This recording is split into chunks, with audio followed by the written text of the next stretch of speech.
My name is Wilson Now. I'm going to be your host today. Today's webinar is part of an Orange webinar series called Business Resilient in All Times. Throughout the series, we are going to share with you information and thought leadership that will support global enterprise through the current pandemics and beyond. We have more than 20 webinars planned under 3 categories. This is the 8th webinar in the Next Normal series. My colleagues and I at Orange Silicon Valley have been presenting our Next Normal study. And along with our external speakers, we'll try to give you the perspective of the new user behavior, market opportunities, and also the potential threats that all business leaders should be aware of. There are also other webinars scheduled, including the Enterprise Solutions series, which is brought to you by our colleagues at Orange Business Service. This webinar provides perspective on IT and solutions that will help enterprise redefine their digital strategy in the light of the pandemic. The Leading with Partners series includes Orange interviews with advisory firm ISG, as well as technology leaders at Aruba, Checkpoint, and Cisco. Let me tell you a little bit about our organization, Orange Silicon Valley. OSV is the Bay Area subsidiary of Orange, one of the leading telecom operators in the world. We have been in the Valley for over 20 years. There are 45 of us, mostly engineers and business analysts, working on various topics. Currently, we have 17 areas of focus. Today's topic is Next Normal for Work. We have 3 speakers, including myself. Again, my name is Wilson Now, one of the principals at Orange Silicon Valley. And we have our keynote speaker, Yvette Cameron. She's the co-founder and EVP of Velocity Career Labs. We have my colleague, Will Vargas, also a principal at Orange Silicon Valley. Will be managing our Q&A during the session. Just one housekeeping note before we start. If you have questions, you can use the chat tab or the question tab on the right-hand side of your screen, and we will be monitoring those posting and ask those questions on your behalf. Here is today's agenda. In the next 10 minutes, I'm going to share with you some trends related to remote working and its implications. And then Yvette will deliver her keynote speech, introducing the Velocity Network and how it may impact the future workforce. And then at the end, we have 10 minutes for discussions and Q&A. Let's get started. The key conclusion from our Next Normal Work study is the fact that remote working is becoming indeed permanent. We're not talking about the work from home policy that many companies are already giving their employees. We are talking about a new remote working practice that will require a total new management mindset, and also will become part of the strategy and model for business to operate in the future.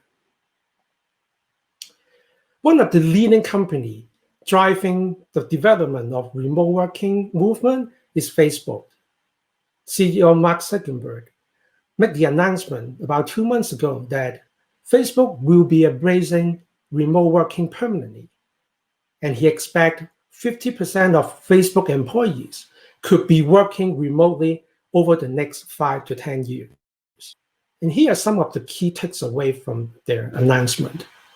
First, Facebook found out that from their own employees, through the shelter-in-place experience, remote working could be as productive as working from the office. And they intended to use remote working to keep their top-tier employees, because some of them are already thinking to move outside of the Silicon Valley.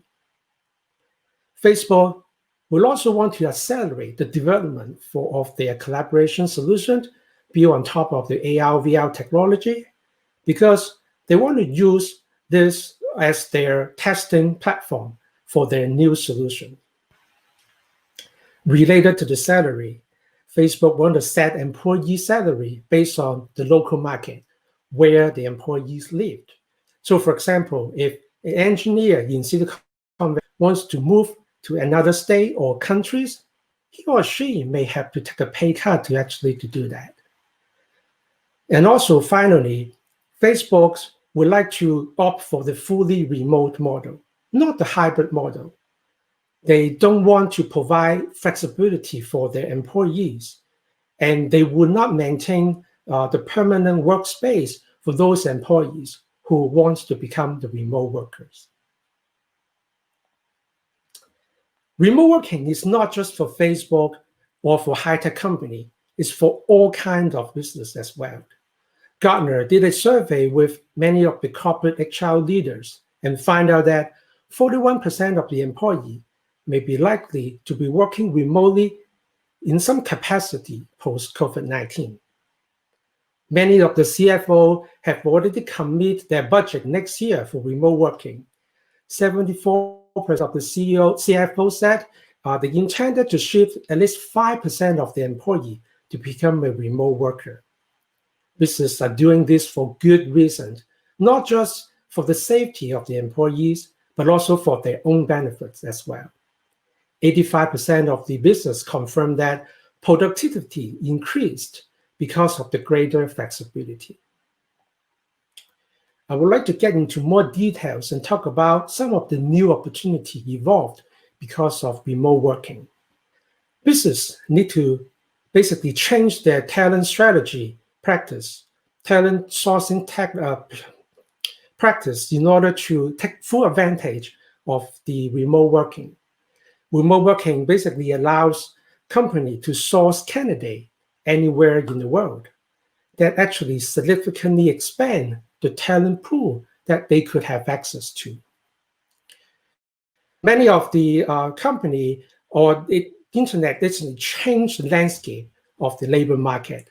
Many workers can actually access to a lot of high quality material and be able to learn valuable skills that many of the employers want to have. And if they can hire them remotely and make them productive, business can actually improve the quality of their workforce. Andela is a very good example of what an early adapters looks like. Andela is a global talent startup that helps companies build remote engineering team.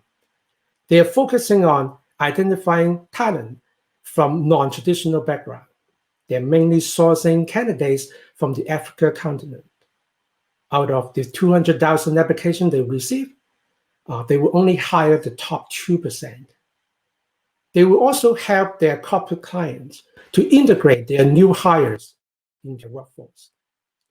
A few months ago, Andela made the announcement that they will be becoming a remote-first company themselves. They will be closing all their offices in Africa and in the US and have basically everybody working from home. More importantly, they are starting to accept engineer candidates from all Africa countries, not just the 5 Africa countries that they used to have an office. Their CEO said, by removing restriction on location, they will be basically double their pool of the potential talent. Another new opportunity related to remote working is the transformation of the recruiting function. Remote working basically forced companies to digitalize their recruiting process, and that opens up some new analytic possibility. Before the pandemic, job interviews normally happens on site with face-to-face, but that has already changed. Gartner did a study and found out that 86% of organizations are incorporating virtual technology to interview their candidates. And this seems to be becoming a trend. The VP in Gartner HR research said that virtual interviewing may become the new standard for recruiting leaders and candidates. As the physical recruiting process becomes digital, It allows companies to collect more information and be able to use those data to optimize their recruiting process. And also, more and more companies are using AI and machine learning to get additional insight about their candidate. So the recruiter, the hiring manager, will be able to use this insight in order to make a better hiring decision. Another new trend around remote working is the rise of the co-working space. Remote working does not necessarily mean working from home, because not everybody will be able to make their home an ideal working environment. But ultimately, businesses are responsible for supporting all the remote workers. So I think what's going to happen is many of these remote-first companies will be subscribing office space from some of those co-working partners and make it available for the remote workers. And this remote worker can probably justify to go for a short commute to a nearby co-working space to work if they can be more productive over there. It's basically just not very cost-effective for most first company to maintain all of their offices if they have a large majority of their workforce spreading out all over the world. We see this demand shift from some of the co-working space providers. For example, Fly Spaces. They are an Airbnb for office space startup based in Southeast Asia. Their CEO said, because of the pandemic, many of the clients have shifted their search from a traditional office into the flexible workspace. And many of them have never looked into or considered flexible space before. And he thinks that this crisis could actually increase the chance for these clients to use flexible space as their permanent office in the future.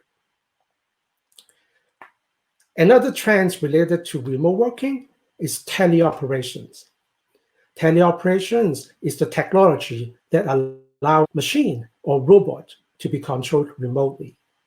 Implicitly, it includes telepresence because operator will have to see and feel the remote environment before they can actually operate the machine remotely.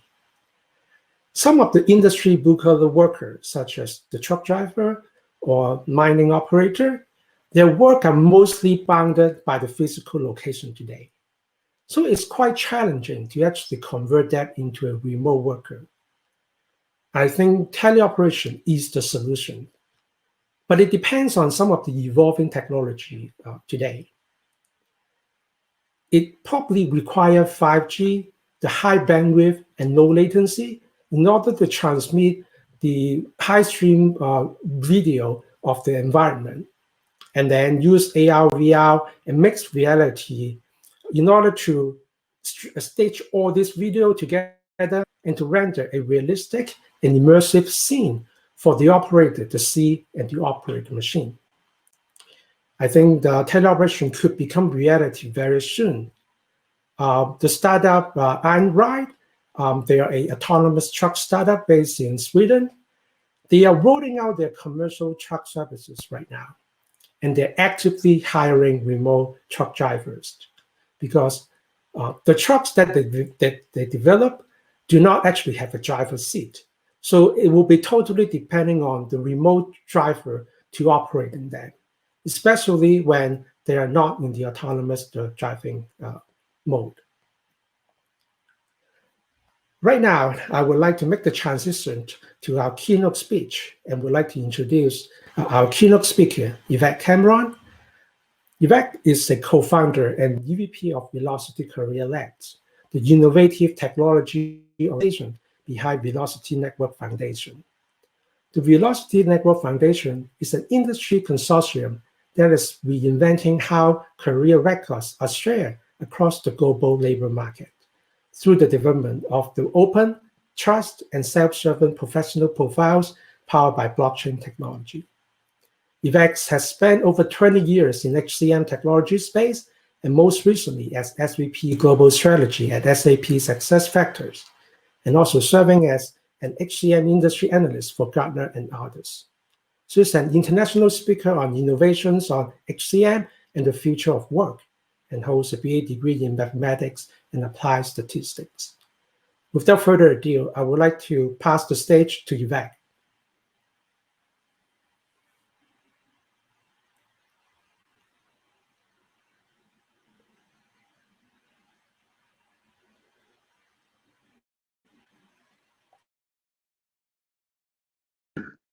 Yvette, we can't hear you. I can't hear you.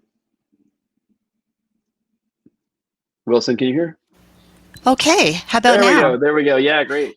Great. Well, so everybody, thank you for the time today. And Wilson, you made some great points, right? You've indicated so clearly that the workforce is increasingly remote, increasingly distributed, but it's also important to note that it's increasingly on the move. It's on the move because skills are changing, the needs in organizations are changing significantly, and in fact, it's estimated that over 350 million individuals will need to switch jobs because of the switch jobs or switch companies even entirely because of the change in skill requirements across organizations, 350 by 2030.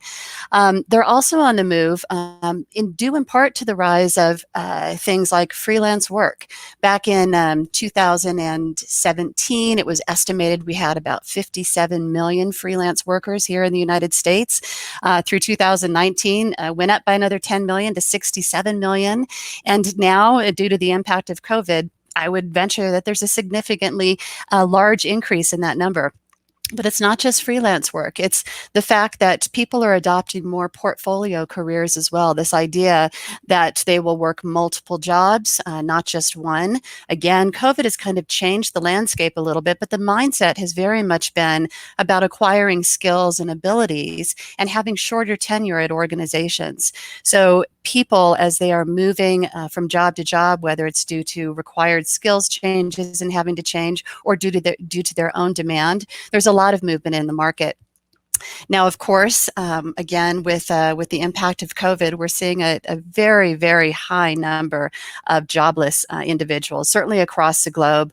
I've presented a stat here of 47%, it's estimated, of Americans are jobless. And this includes those who have stopped looking for work. So they're not necessarily on the unemployment rolls and in the typical counts that we see.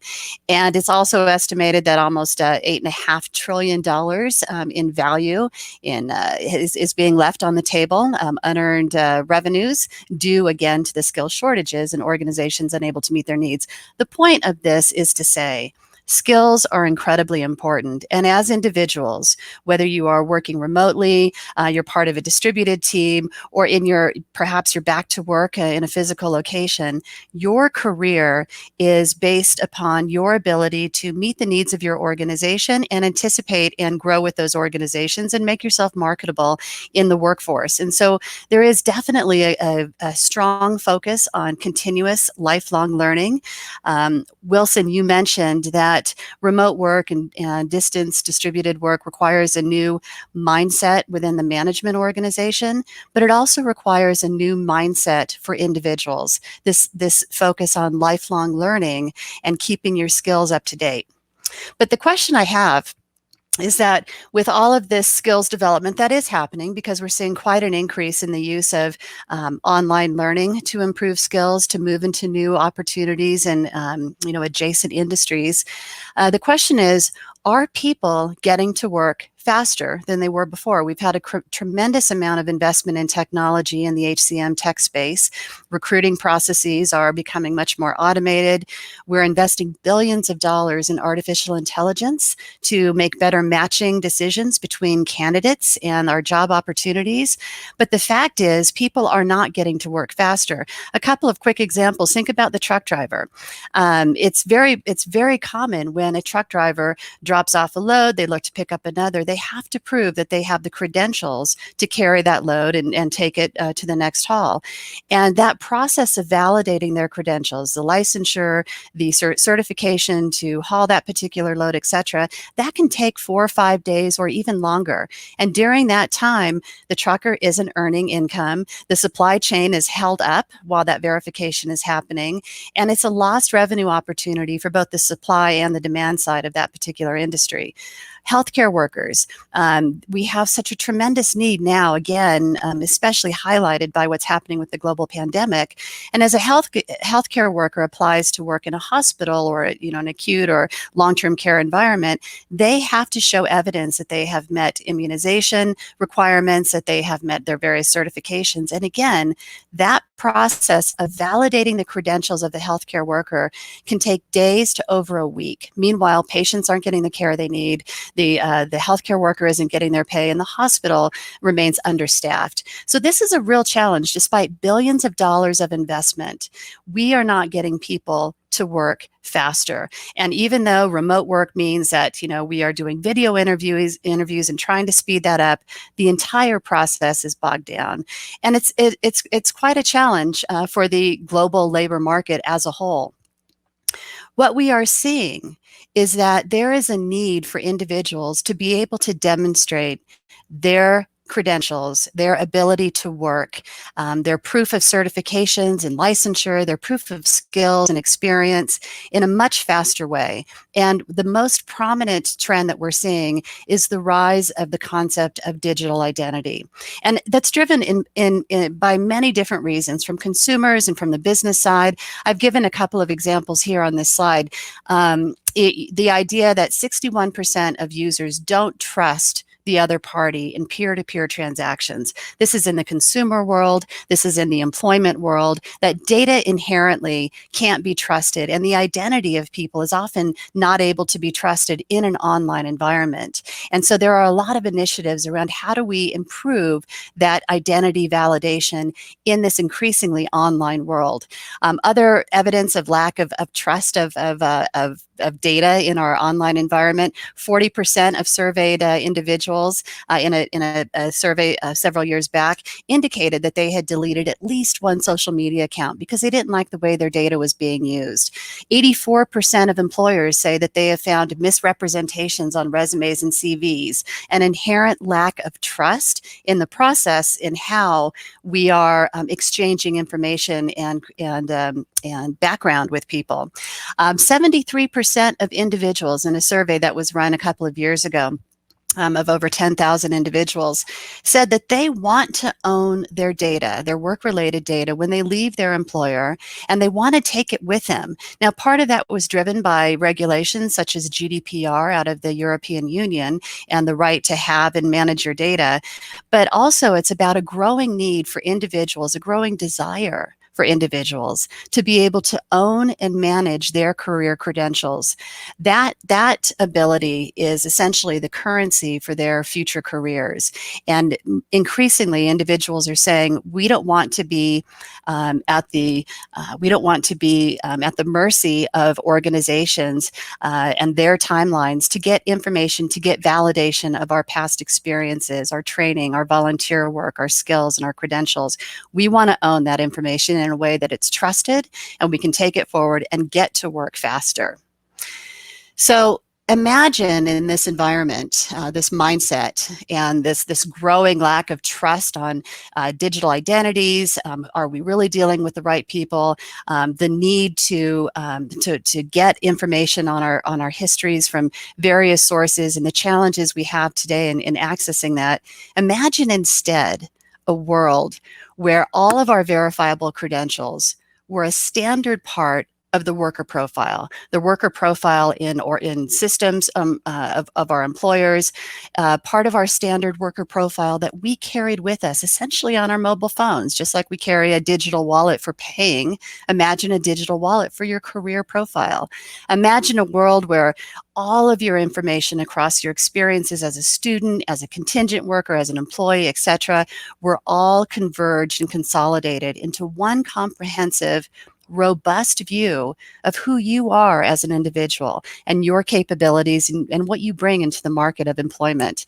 Imagine that this concept of skills was interoperable, whether I'm defining the skills that I'm getting from the training I'm taking at my university, the skills that I'm gaining in employment, that those organizations, those systems across the globe were able to understand and agree on a common technical language so that I could easily share my experiences in one organization, and the next organization will be able to understand and interpret what those skills really mean, what those experiences really mean. Imagine that friction is removed from the process of hiring, that we're able to reduce those days and weeks of background checking and validating I am who I am and I've got the credentials that I say I do. Imagine that's removed from days and weeks to literally seconds. All right, it's amazing. And I say ultimately, imagine a world where human rights win, where you have the right to control and manage your digital identity, especially the digital identity that defines you as a career worker, that defines you as a student, and you control your future in the labor market. So there are many initiatives around this concept of identity ownership. We refer to it oftentimes as self-sovereign identity, the ability for individuals to have that self-sovereign or full control over their identity. But there are many variations of this. I've given a series of examples here on the screen, literally well over 100 initiatives, and we're talking about tens of millions of dollars invested from startups to very mature organizations who are working to help solve this problem, whether from a government ID perspective, from a healthcare identification perspective, or in this case, from the concept of your career identity. The challenge, though, with many of these initiatives is that they're proprietary plays. They're managed by a single technology vendor or a single organization that is in control of all the rules and the definitions and the protocols. And when you think about owning your profile, you want to be able to have that profile be interoperable with any system in any country, all on a very consistent basis. And it's with this mindset that my organization, Velocity Network Foundation, is a nonprofit, vendor-neutral industry consortium of HR and education tech vendors from across the globe who have come together to define the process for individuals to curate their credentials into a self-sovereign digital wallet. We call this initiative the Internet of Careers because just as the Internet itself is ubiquitous, so too should be this process of being able to curate your profile and share it with organizations at the touch of a button and have that information be fully trusted. We are developing what's called the Velocity Network. It is a blockchain-based protocol. Again, this is not led by any single technology vendor.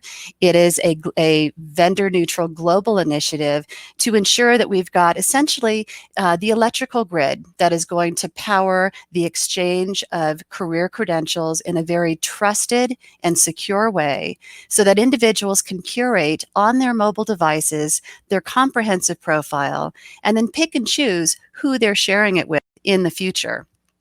For a quick view of the process, I call this a circle of trust. And the process is very, very straightforward. Organizations who have information from you at your request will issue you credentials. And those credentials can be skills, education experience. It could be degrees or coursework. It could be your employment information. It could be performance review information, certifications, licensures, etc. Anything really that can be validated and verified by the issuing authority.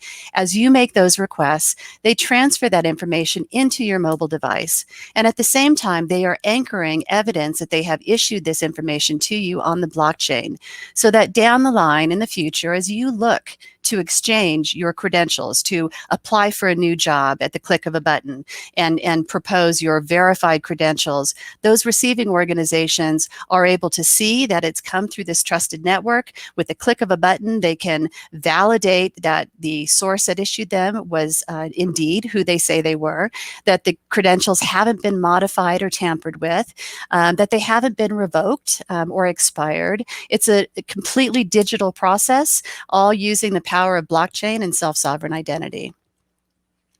Now, with this new capability, and it is on the rise. As I showed you, there are over 100 different types of initiatives underway in the market today. And the reason is because when we move our mindset from the command and control centralized database systems that we have today in our HR technologies and our employer systems and education systems, the student information systems, they're very centralized. They are a point of potential hacking. Our information is locked up in these various systems. But this mindset shift that the individual should be the owner and the ultimate authority of how their information is used and managed makes entirely new things possible. For one, it absolutely reduces the friction in the process of matching people to work and education opportunities. As I've said, we've spent billions in this industry on artificial intelligence, and there are definitely improvements in how we match job candidates to the actual job positions and surface those top 1 or 2% of candidates. But how good can that artificial intelligent matching really be if the profile information on the individual isn't necessarily complete? It can't be necessarily trusted. It's very common for individuals who do freelance work to present some high-level information, but not all the details of the projects that they've worked on, and especially not in a fully validated manner. So when you are able to increase the information available on individuals and their profiles, the matching algorithms that we apply to that become much more accurate, much more robust. And it removes the friction too, this entire process of leveraging self-sovereign profiles, because again, the time to validate individuals can go from days and weeks to literally seconds. And employers can spend more of their time on interviewing candidates for the skills and capabilities that are very unique to their job and the culture fit, as opposed to spending additional time on validating kind of the baseline information that individuals need. So this also applies to internal talent mobility. The way that we are, as employers, match and manage recommendations for individuals' career information, again, is based on how much do we know about the talent. We look at the talent profile information we have, we match it to our career steps, and we make career recommendations. Again, imagine how much better those recommendations could be if we had a more comprehensive view of the individual. So I believe that the use of self-sovereign identity, when people start gathering additional information about themselves and are able to share.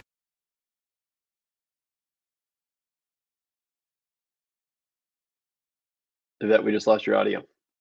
I did, at least. Anybody else? I'm back. Yes. Okay. Sorry. Go ahead. Sorry. I don't know what happened. Bandwidth. So I do believe that self-sovereign identity will absolutely transform the way we manage talent. Another example I want to give, and it's especially valid in today's environment, is how well our organizations responding to the crisis, and how resilient will they be as we start coming out of the other side of this pandemic situation.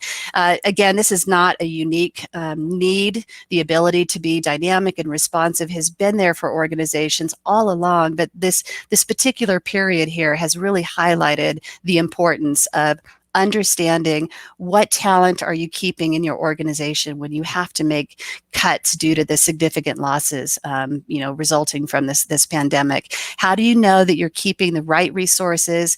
How are you helping retrain individuals? How do you know the skills that they need if you don't understand all the skills that they have? So again, this is a mindset shift.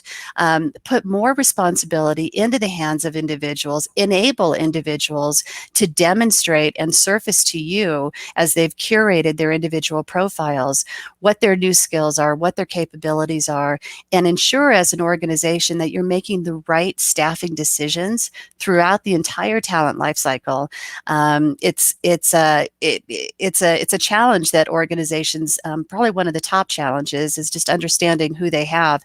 I'll give a quick example. There was a healthcare organization down in Southern California who was looking to fill hundreds of positions. Now, they had a series of folks that they had laid off. They had a larger furlough list, but they also had to hire for hundreds of other positions, as that often happens. The skill set needed to shift and the focus needed to shift. They were having a hard time filling those positions because the background check agencies were taking an incredibly long time to respond. Fewer staff at the background check agency slowed down responses. Many organizations were shut down, so they couldn't provide evidence and the background check validation to the background check vendor.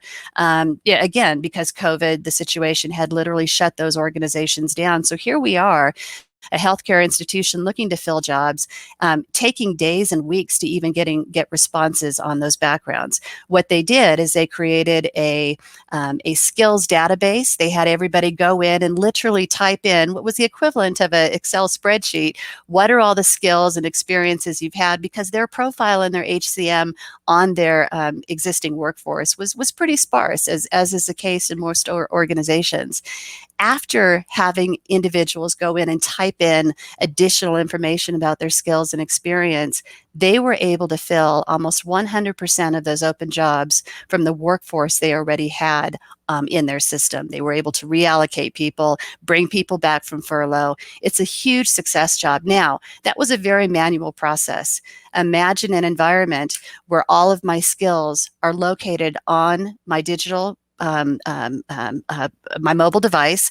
I'm able to keep those up to date constantly and share them with my employer. That healthcare institution would never have found themselves in that situation if individuals had been able to keep their profiles up to date. So this is a huge mindset shift. And I think that, as we think about how we operate, excuse me, in remote and distributed workforces, and we think about all the advances we're making during this time of the next normal of work, you can start to feel comfortable that, we've got a great investment in various technologies we're doing today. But we have to start thinking about how we empower individuals to take better control of their future success, and how we distribute and disseminate that information to individuals to help them better present themselves to new opportunities, whether within our own organizations or in other organizations, as we're seeing is becoming pretty common in these talent exchanges. So I'm going to conclude my session here just to say, quoting Albert Einstein, we can't solve the problems by using the same kind of thinking that we used when we created them. We have created problems in our HCM technology approaches today with a mindset of the HCM vendor and that employer own that information about individuals, that aggregating information about this talent is my data mode. It's my how I differentiate and compete in the market. It's only when we change our mindset and start thinking about opening up that data, sharing it back with individuals, and enabling a much greater exchange of value between individuals and organizations based on individuals curating a greater sense of who they are from different sources. That's how we're going to change the problems that we're facing as far as staffing and reorganization and bringing people onto work faster and better. So we are definitely in the next normal for work, and there are some exciting things on the horizon. I'm super excited about being involved in it with this industry and this foundation that I'm working with. I hope that if you have interest in this yourself, please check us out online. There are some excellent things coming down the pike. So with that, Wilson, I'm going to turn it over to you. Great. Thank you, Yvette. So I think we are moving into our Q&A session. Will, would you help us on the questions? Sure. Yeah, thanks both of you for those really interesting talks. As I threw into the chat, it kind of reminded me of why I got interested in information technology and computers and the internet back when I was a kid. It's very empowering and democratizing type stuff. So with that positive note, I'll start with the first kind of negative, or not negative question, but skeptical question perhaps. Doesn't the idea of data being on my mobile device conflict with GDPR and other regulations about data crossing international borders? That's a good question, and it's interesting. Through the work that we've been doing at the foundation, we have spent hundreds of thousands of dollars working with our founding members and legal firms across the globe to understand what does it mean when individuals receive their professional data from organizations, especially based in Europe, into their mobile device.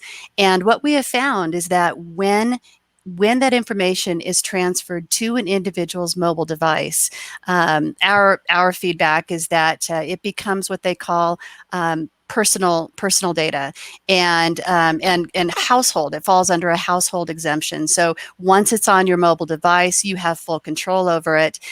Just like you back up your pictures, your email, and other things from your mobile device, and you can do that anywhere in the world, no matter where you live.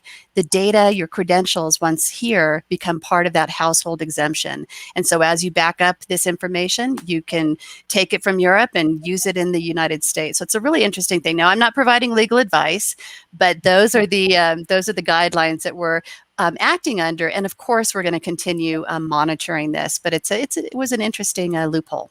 Yeah, actually, a kind of a related question that came in as well. What are your thoughts on the most recent Twitter verification high-profile account scam, Bitcoin scam? And how do we strategically improve digital identity, I guess, to avoid that kind of thing happening again? Well, I think actually that to me, it's highlighted the risks of centralized databases. These accounts were hacked, I mean, in part because if I've understood it properly, because some employees were worked with to get in and access information, but they were at risk because they were working and had access to people's information, and it was held in a centralized database. That's the big risk. That's what we're trying to get away from with the move to self-sovereign digital identities, where all of my information is contained in my device. If Twitter information was held on your device and it wasn't in a centralized area, there's no employee who could have come in and accessed it. And there's no way that, again, and this is leveraging the power of blockchain. There's some protocols underneath that make it secure and safe, etc. But there's no way that it could have been hacked or by outsiders or by any employee working on that data. I mean, it was a great proof point of why we need to move to this model, in my perspective. Yeah. Maybe one more question along these lines in the chat there from Michael Burrell. How do you prevent someone from stealing your identity? Yeah, that's a wide question. So, how do you prevent someone from stealing your identity today? Your identity right now is all over the internet. It's stored in many centralized databases. You go to Equifax, big, huge database, right, which has been hacked, and that's how the identity was hacked. Eventually, as we move to more digital identities, the risk to our identity theft will continue to exist as long as those centralized databases with our information exist. And there are rules, like in the European Union, GDPR says, as I leave my employer, for example, I have the right to have that data eliminated. And by having that data eliminated from the centralized databases, that reduces my risk, but I had better have a secure, validated copy on my mobile phone. So it will take a while for us to get to a situation, I believe, where our identity is really fully contained here, that we're deleting the risk options out in the internet. But this is one of the ways that we will improve on the risk factor. But there are so many other points where the risks will exist for many, many, many years to come. Okay, so changing direction slightly, so we're kind of running short on time here. A question about how are HR systems, really are they really moving in this direction? Blockchain sounds a lot like Bitcoin, where people think that, right? And enterprises have been sort of embracing that concept with varying amounts of skepticism. But I'll generalize the question, I think, a little bit. How do we engage HR, and how do you help your own HR innovate, perhaps? Yeah. So when you hear blockchain, the immediate mental step is to say, oh, Bitcoin, that's, there's been a lot of problems. We don't care. Blockchain and Bitcoin don't necessarily have to go hand in hand. And for example, the network that the foundation is building, isn't a Bitcoin type thing. There is no coin that's going to be traded on the market. Enterprises in general are setting up and taking now a good look at the advantages that blockchain brings to the enterprise, the ability to decentralize how the information is managed and to remove risk from the organization for themselves and for their clients. Blockchain offers a lot of great advantages, and we've seen good real use cases, in live situations, in life cycle management, supply chain, in the healthcare industry and pharmaceuticals, and now in finance. There's been a lot of great success using the blockchain technology. HR is now, as a laggard, but still is now starting to sit up and say, we see the opportunity to secure data, to remove risk, to remove friction from our processes, to even save money in some cases. And so there are a ton of pilots that are underway.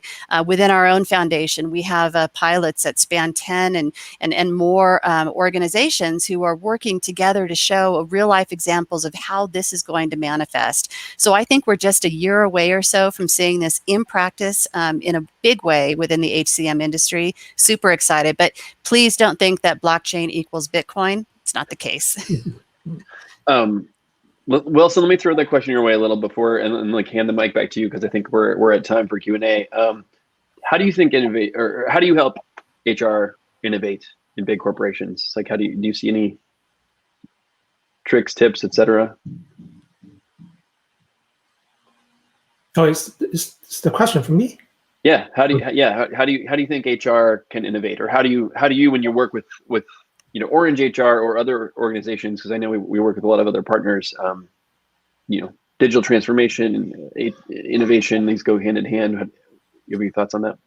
Well, and I'll hand the mic back to you. Co-innovation is a very important concept here. Like the vendor and the business entity and also the innovation group, we have to work together in order to see the problem together and solve them together. So it will basically speed up the process so much faster when we have all the stakeholders kind of work together and with the solution and the problem together and fix them. So that's how I see some acceleration of the development when we look at innovation.